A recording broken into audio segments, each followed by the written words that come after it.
আসসালামু আলাইকুম। জুলাই আন্দোলনে আমার অনেক পেশেন্টের আত্মীয়-স্বজন মারা গিয়েছে, আহত হয়েছে। তবে আজকে পেয়েছি আন্দোলনে আহত করা এক ভাইকে। এই ভাই একটি চোখ হারিয়েছে জুলাই আন্দোলনে। শরীরে বিভিন্ন জায়গায় পুলিশের বুলেটের ক্ষত এখনও আছে। খুবই খুবই কষ্ট লাগলো ওনার চোখটা দেখে, একটা চোখ উনি হারিয়ে ফেলছেন। আমরা জুলাই বিপ্লবে সমর্থন করেছি, তবে আমরা ওইভাবে মাঠে যাইনি, কিন্তু ভাইয়েরা মাঠে ছিল, একটি চোখ হারিয়েছে। ভাইও গিয়েছিলেন সেদিন অফিসে, ছাত্র আন্দোলন হচ্ছিল, একপাশে পুলিশ একপাশে ছাত্র, সবার আন্দোলন দেখে উনিও দাঁড়িয়েছিলেন, আন্দোলনে শরিক হয়েছিলেন। ওনার কথা মতে ছাত্ররা কোনো রকম কোনো আঘাত করেনি, তারা স্লোগান দিচ্ছিলেন নির্দিষ্ট একটি জায়গায় জড়ো হয়ে। তবে কিছুক্ষণের মধ্যেই দূর থেকে পুলিশের ছোড়া বুলেটে অনেকেই লুটিয়ে পড়ে, যেটা ছিটাগুলি বলা হয়, সেই বুলেট ওনার গায়ে লাগে এবং চোখে লাগে, চোখের পুতুলের ভিতরে চলে যায়।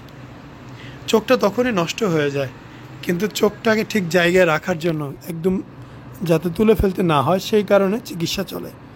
ভারতে গিয়ে বিগত 5 মাস চিকিৎসা করে চোখটাকে রাখা গেছে, কিন্তু তার দৃষ্টি নেই। সূর্য উঠলে বুঝতে পারে ওইখানে একটা আলো আছে, বাট ওইটা সূর্য না লাইট বুঝতে পারে না। ওই চোখে জাস্ট আলোর একটা রিফ্লেকশন আসে, কিন্তু আর কিছু দেখতে পারে না।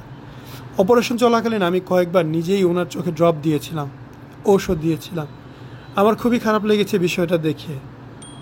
আসলে মানুষ ক্ষমতার লোভে কী না করতে পারে। আল্লাহ সবাইকে হেফাজত করুক। যারা জুলাই বিপ্লব করেছে, যাদের জন্য আমরা নতুন করে স্বাধীনতা পেয়েছি, তাদের কাছে আমরা অনেক অনেক কৃতজ্ঞ। তাদের কাছে আমরা কৃতজ্ঞ, অবশ্যই অনেক অনেক কৃতজ্ঞ। বাংলাদেশে এরকম রাজনৈতিক অপশক্তি যাতে কখনোই না হয়, সবাই যাতে জনগণের কথা চিন্তা করে জনবান্ধব হয় এবং এটি সঠিক নির্বাচন দেয়, যার মাধ্যমে আমরা ভোট দিতে পারি। বিগত অনেক বছর আমি কোনো ভোট দেইনি, ইনশাল্লাহ এবার ভোট দেব। আমার মতো অনেকেই ভোট দেয়নি, মাত্র 13% ভোট পড়েছে প্রতিবার। আসসালামু আলাইকুম, মোহাম্মদ শাকিল হোসেন বলছি। 2017 সাল থেকে আমরা গায়না-কুমার নিয়ে নিয়মিত কাজ করছি এবং ভিডিও প্রকাশ করছি। এই চ্যানেলে যারা নতুন এসেছেন, আপনাদের কাছে অনুরোধ থাকবে আমাদের এই চ্যানেলটি আপনারা ভালোবাসা দিবেন এবং সাবস্ক্রাইব করবেন। এবং যারা অলরেডি সাবস্ক্রাইব করেছেন তাদেরকে অসংখ্য ধন্যবাদ। আপনারা কমেন্টের মাধ্যমে আপনাদের মতামত জানাবেন। ধন্যবাদ।